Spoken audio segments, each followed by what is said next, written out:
right? So when I went to write my very first exam here at this university, I saw people getting food, drinks, and chocolates to the college, and they were having food and writing exams. And to my surprise, also the teachers were distributing some chocolates, saying that you need to keep your sugar level high during the exams, just so that you do not go blank. So that was like a huge cultural shock for me. Hello everyone, welcome to the ninth episode of Course Review with Kamath. In today's episode, I have with me Samyuktha Prabhu from Mangalore, who is currently studying software technology from Hochschule für Technik, Stuttgart. So without any further ado, let us welcome Samyuktha to this session and let us get more insights about her course that she is studying currently, what exactly are the course contents and what is her experience in Germany. Hi Samyukt, welcome to this session. Thank you so much, Kiran, for having me here. So, firstly, I have an interesting question. When you first arrived in Germany, did you find any cultural shock with respect to academics? What is the difference between India and Germany with respect to academics? Yes, I mean, this is very interesting. Like to start it, I don't know, have a lot of pointers to say, but I think to start with, the first thing is the exams, right? So when I went to write my very first exam here at this university, I saw people getting food, drinks, and chocolates to the college, and they were having food and writing exams.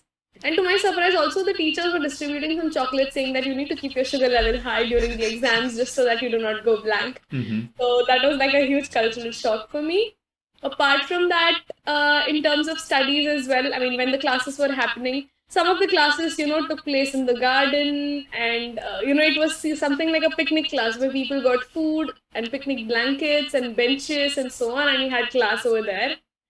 And then I think another one was during the exams, we were allowed to get like cheat sheets or something, because they were like open book exams. So that's not something that usually happened in India for the final exams. Because here, I think the professors or the university, they do not see what memory power do you have. Rather, they believe in the knowledge that you have, or how much or how well have you understood the subject, right? And also, yeah, there's no attendance in the class. And so you don't really have to attend all the classes to appear for the exams. Rather, you just have to register for the exam and you just have to appear for the exams. But it's always a good thing to attend classes, right? Because you get more insights, you can have open discussions with your professor, and you can, gain more knowledge. And I don't know, I just felt this, but the semesters end really, really quick. We do not have a lot of time, within the semester to finish things. So I don't know, that was kind of a shock for me. And yeah, I think also the professors are very frank. They're very open, and yeah, they're open for any discussion, whatever you want to discuss with them. You counter them, they'll still have a nice, they appreciate all of it, and they have a nice feedback for you as well. So the discussions are very, you know, very open, and yeah. No one takes it personally normally here. Yeah. Exactly. Yes, that's what I wanted to say. Okay, perfect. Then could you speak a little bit about your background? Where do you come from and what did you do prior to joining this course? Where did you do your bachelor's and so on? Okay, sure. Yeah. So I was born in Mangalore, and I did my schooling, my pre-university college in Mangalore itself. And then I had to do my engineering, so I chose MIT Manipal, and I got this branch, computers and communication engineering, which is a very unique branch back then. And I did quite a lot of internships during my bachelor's itself, which helped me get a good job. And I got a job as a business intelligence analyst at Dell.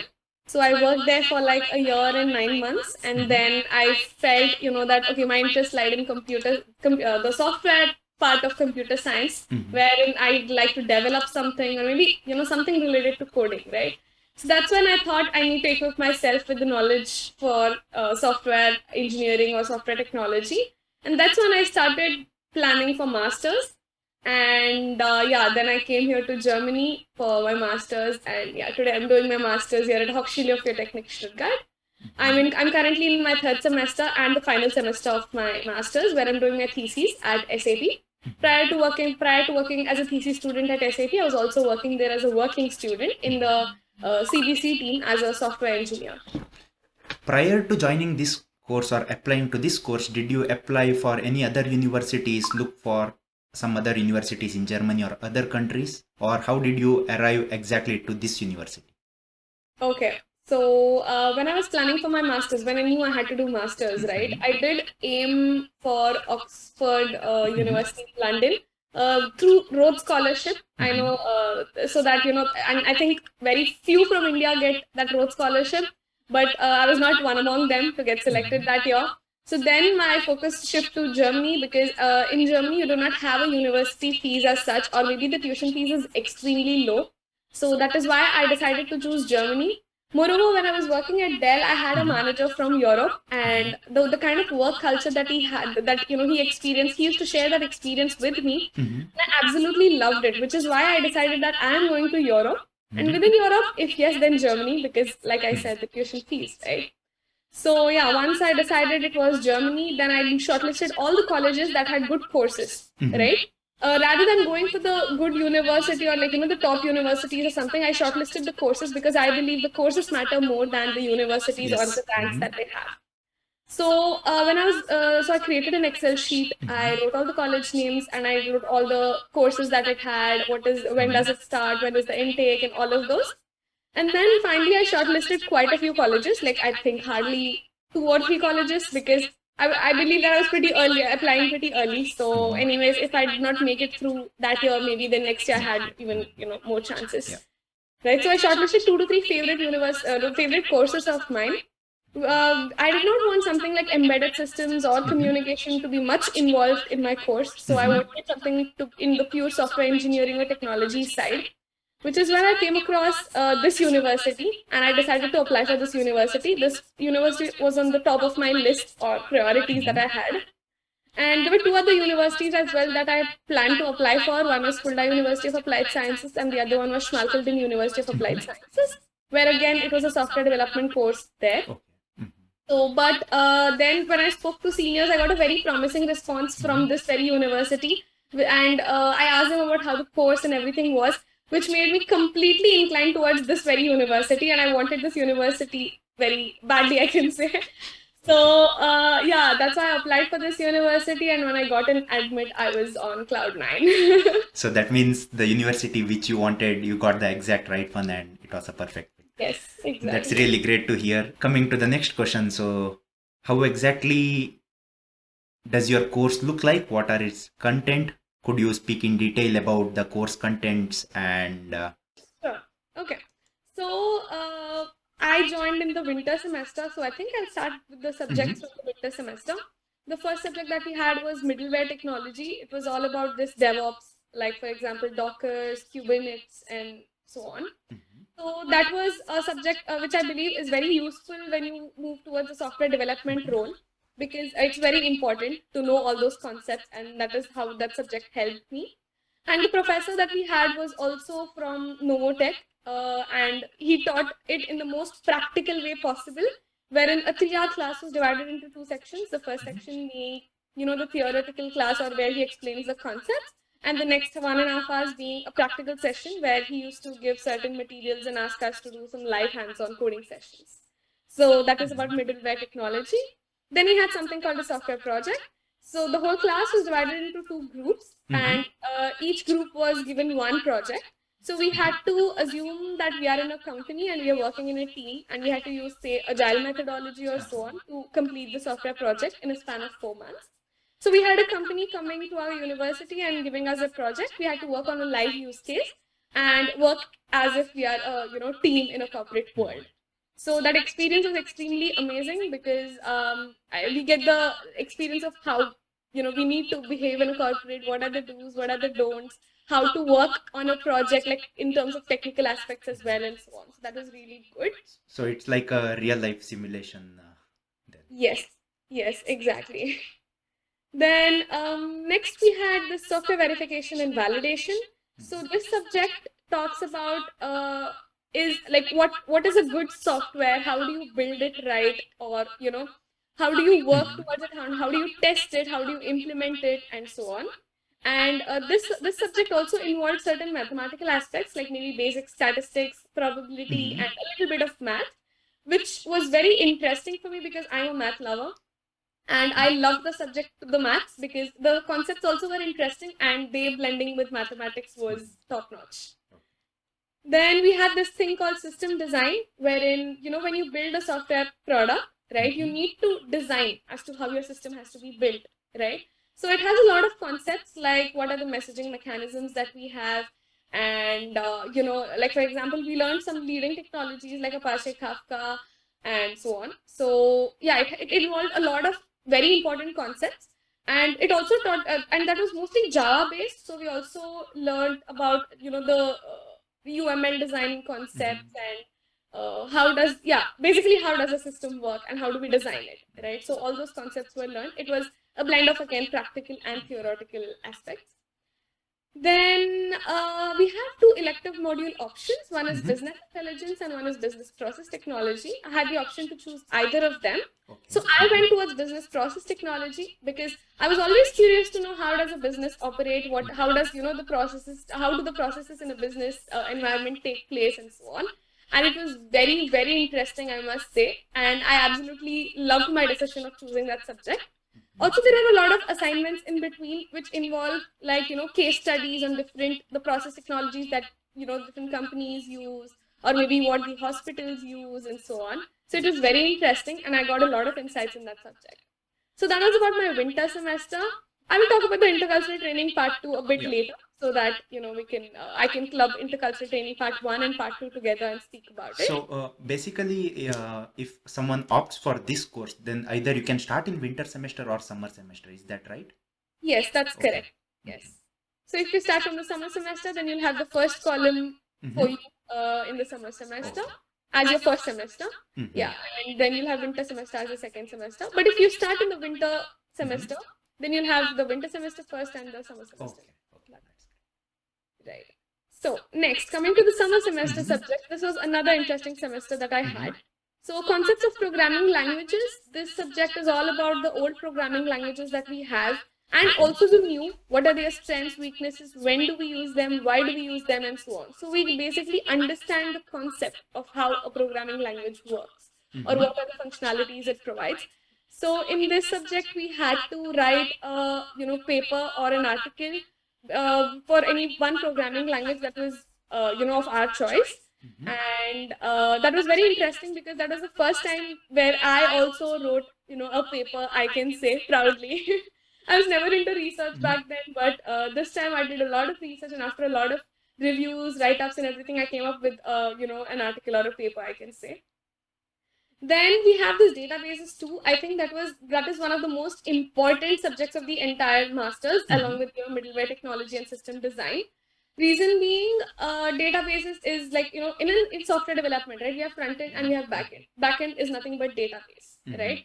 So we learn all the concepts like from basics till advanced, and we also work on a project. Which is like a complex project, not even a simple one, not a mini project or something, but we work on a project and implement databases there, and we create a report out of it. So that really gave hands-on, like from A to Z of the database 2 subject. Then we had something called software project management. This subject was a bit unique because the exam was taken orally, wherein we had like an interview kind of a session with our professor, and professor asked us some application-based questions and we gave some answers. And this subject was very interesting because we had a lot of learnings from the winter semester's software project, right? We could use all of it and we could realize how important or how is it to behave in a software project, and how do you manage one, what are the different software management technologies that we have, and so on. So it was very insightful and very interesting, and I absolutely loved that subject. The next one that we had was software engineering, and this is again an important part because our whole course is based on this, right? So in software engineering, we learn about the different parts of software engineering, like how do you plan something, how do you design something, how do you implement something, how do you test something, and how do you deploy something. So all the phases of software engineering are discussed here in detail. So it gives you great insights on software engineering, and it will definitely help you in your corporate life as well. And we had to take an elective module between data structures and algorithms and computer vision. I chose computer vision because I've always been interested in computer vision to learn and know more about it. So in this computer vision, we also had a blend of machine learning in it, which I was always interested in. So I took computer vision. We had a professor who taught in, who taught it really well with the live examples being shown in the class and, with new technologies. And it was, yeah, the latest updated course. And it was taught in a very interesting manner, I can say. So I absolutely love that subject. Computer vision is all about, how you see through your eye and how does a machine see through its camera and how does it perceive the surroundings that it sees, right? It's about an image, a video, how are colors captured and so on. So it's very interesting to know all of it.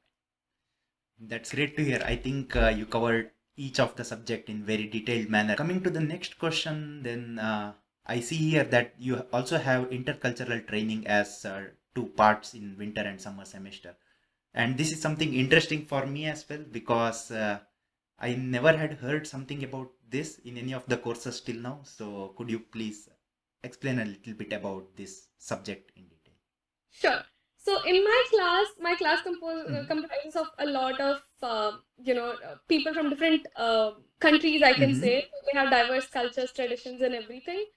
And it was so intercultural training is a meetup or a Mm-hmm. session where you get to know each other even more. You get to know each other's intercultural, different cultures and different traditions that they follow and so on. So, intercultural training part one and part two, right? It happened in 2 semesters, Mm-hmm. but overall, I can say that we had different activities wherein we interacted with each other and got to know each other's cultures very well. One of the trainings, I think, in the winter semester was the most interesting one Mm-hmm. because we had a trip to a place called Bad Bol in Germany itself, in Baden-Württemberg, and we had a three days camp over Mm-hmm. there wherein we stayed. We had German food, we had like Oh, okay. strawberry food and different kinds of food there. And also there were two trainers who came and helped us learn different cultures. They Mm-hmm. also taught about how Germany is, what was the history of Germany, and so on. Mm-hmm. And then they gave us some activities where we played games and we learned a lot of Mm-hmm. lessons in the end as to, every game taught us a lesson, right? Maybe Mm-hmm. it might be related to team building, it might be related to, how you speak, how softly you speak, and how you're supposed to behave when you're in pressure and so on, right? So it was very interesting. We got a lot of insights on food, the history, the culture, and how to behave and how not to behave in a corporate life and so on. So summing up both the trainings, I think it was very insightful and the most interesting part of my master's, I can say. Even in my course, there were around students from 22 different countries, but we had nothing similar to this particular course. So, and also then another question with regarding to the same aspect, did you also get ECTS credits at the end for this subject, or how was the examination for this particular subject? So we didn't have any exam for this particular subject. Rather, we have one credit allotted to each Uh-huh. semester's intercultural training part one and part two. And the evaluation for this, or it's just a pass or a fail. There's no Okay, GPA okay. allotment to it. And yeah, our active participation is a pass or a fail. So that's it. Then my next question is about a little bit about careers. Basically, all of us, when we come to Germany, would like to look for a job after finishing the studies. Therefore, the question is, what careers do students get into after studying this particular course? Okay, there are a wide, there's a wide umbrella, or Mm-hmm. yeah, there's a very vast umbrella of careers that people can get into after this course. Some of them being software development, maybe Mm-hmm. software, they can get in as software engineers or, as DevOps engineers because we have this middleware technology, which is a vast subject. Then maybe as software testers, as game developers, and yeah, also as data analysts as well. Oh. Recently, we have business intelligence and we Mm-hmm. have, a lot of analysis that we do even in between the other subjects that we have. So even as data analysts, we do have scope to get into after this course. However, it's not that data science and so on is not possible, Mm-hmm. but this course is not focused on data science aspects or, management aspects so much. Rather, this is focused on software technology. So yeah, in terms of software technology, yeah, these are the courses that people can easily get into after this course. So now we are coming to the end of this session. I think it was a very informative session. So my last question would be then, could you summarize in a brief manner on who should be opting for this course? Sure. So if you are passionate about coding, or if you want to know how you develop things, and if you want to develop things on your own, then I think this course is for you. If you've always been curious to know how do people test if a software works, how to keep a site up and running and not go, not get it down, and yeah, to develop games and so on, then this course is for you. And I would say this is the course structure is very well structured, and I absolutely love every single content that I've studied here in this course nevertheless. And yeah, I think you should opt for this course if you're interested in software development. Thank you very much, Samyukta, for taking out your time in the busy schedule to speak about your course and your experiences. I am pretty sure this information would help a lot of students going forward. So once again, thank you for your time and wish you all the success in future. Thank you so much.